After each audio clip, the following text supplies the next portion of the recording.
మా ఊరు నర్సరాజ్ అగ్రహారంలో గంగమ్మ తల్లి కొలుపు అయితే జరుగుతుంది. ఇది రెండవ రోజు. మొదటి రోజు మన ఛానల్లో ఉంది, చూడుకుంటే చూసేయండి. మొదటి రోజు లాగానే రెండవ రోజు కూడా ఊరంతా కలశాలను అయితే ఊరేగించాము. సూర్యుడు ఎండకు బదులు నిప్పులు గక్కుతున్నాడు, అందుకని మచ్చాగాడు వినోద్ భక్తులందరికీ రోస్ మిల్క్ అయితే అందజేశాడు. ఇక భక్తులంతా రోస్ మిల్క్ దాగి ఆ తల్లి వెనకాల చల్లగా అయితే తిరుగుతారు.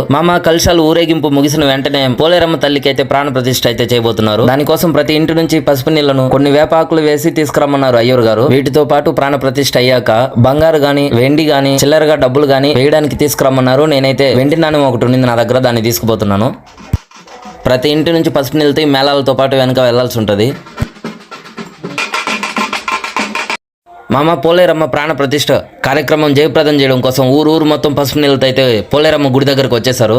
తెచ్చిన పసుపు నీళ్లతో పోలేరమ్మకి అభిషేకం అయితే చేశారు ఊరు ప్రజలు. ఇది ముందున్నటువంటి పోలేరమ్మ తల్లి, ఆమెను ఎత్తులేపి ప్రాణ ప్రతిష్ఠ చేయడమే ఈ కార్యక్రమం. ఊరు ప్రజలంతా తీసుకొచ్చినటువంటి బంగారు వెండి నాణ్యాలు చిల్లరనైతే ఇక్కడైతే వేసాం. నెక్స్ట్ పార్ట్ వీడియో కోసం మన ఛానల్ సబ్స్క్రైబ్ చేసుకోండి.